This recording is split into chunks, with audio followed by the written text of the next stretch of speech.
और हमारे साथ यहाँ पर कुछ संत महात्मा महामंडलेश्वर जो है वो यहाँ पर मौजूद है, उनसे हम बातचीत कर लेते हैं क्योंकि तमाम तरह के कयास लगाए जा रहे हैं। कई बातें जो ऐसी हैं जो लोगों के मन में घर कर रही हैं कि प्रभु रामलला की प्राण प्रतिष्ठा को लेकर के आखिरकार मुहूर्त क्या खास होना चाहिए, 22 जनवरी का ही दिन क्यों तय किया गया है। तो इन सब के साथ अगर प्रभु रामलला की आंखों से पट्टी हट गई है तो क्या ये शुभ है अशुभ है, कई तरह के सवाल हैं जिनका जवाब जानने के लिए हम सीधे यहाँ महामंडलेश्वर जी का रुख कर लेते हैं। आपका नाम क्या है? जी, महामंडलेश्वर स्वामी शैलेशानंद श्री पंचायती महानिर्वाणी अखाड़ा।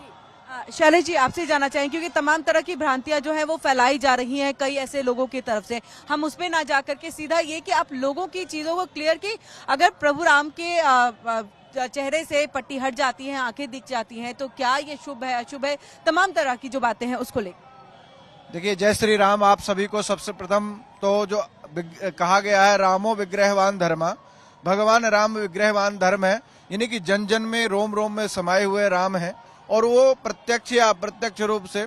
रही बात आपके कुछ भ्रामक जो बातें चल रही हैं उनका शास्त्र सिंधु उसमें कि हमारे यहाँ निर्णय सिंधु है, जो किसी भी शास्त्र के निर्णय का अपव्यय है।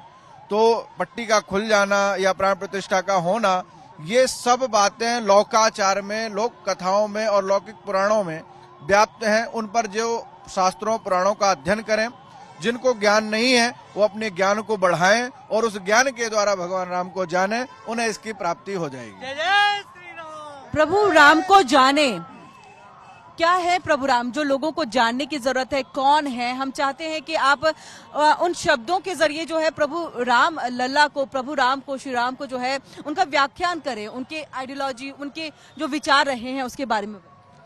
पहले तो आप सभी को जय श्री राम।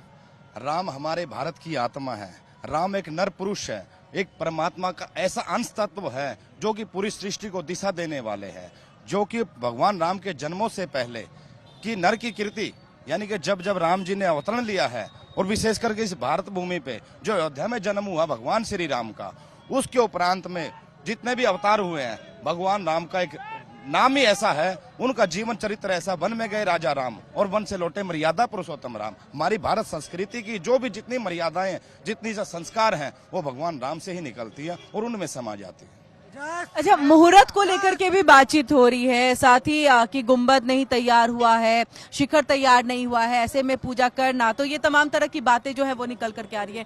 क्या कहेंगे इस पे, जो लोग समझ सके कि ऐसा कुछ होता नहीं।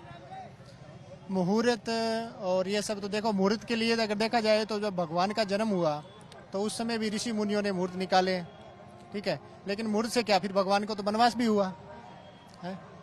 तो मुहूर्त निकालने के बाद में तो मुहूर्त जो है, मुहूर्त अपने आप में जो है वो एक ज्योतिष का जो है एक अंग है, ठीक है, और समय देश काल परिस्थिति के अनुसार मुहूर्त भी कोई मायने नहीं रखता है।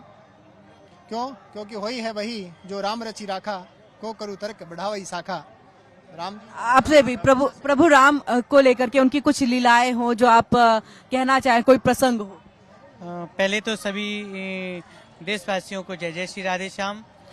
मैं तो यही कहना चाहूँगा, जैसे कि राम हमारे मर्यादित हैं, अपने आदर्शों को मानने वाले हैं, तो व्यक्ति को जो आज नया युवा भटक चुका है अपनी मर्यादाओं में, जैसे हमारे राम ने माता पिता की आज्ञा का पालन किया, ऐसे ही सभी लोग अपने माता पिता और गुरुजनों की आज्ञा का पालन करें। जय जय श्री राधे श्याम। तो इसी के साथ आपने सुना यहाँ पर कि मुहूर्त मायने नहीं रखता, क्योंकि प्रभु राम जो है वो खुद एक मुहूर्त है और वो जब भी अपने राजभवन में प्रतिष्ठित होंगे, उनकी प्राण प्रतिष्ठा होगी, वो अपने आप में सबसे शुभ समय होगा, जिसकी कोई जो कहे कि बातें या आलोचना नहीं की जा सकती और उसकी आलोचना होनी भी नहीं चाहिए। बस इस भव्य आयोजन का एक जो कहते हैं सम्मान होते हुए सबको इसमें मिलजुल करके पार्टिसिपेट करे, हिस्सा ले, साक्षी बने, भक्त सब पहुंच रहे हैं। कैमरा पर्सन आदित्य के साथ किरण सिंह, अयोध्या।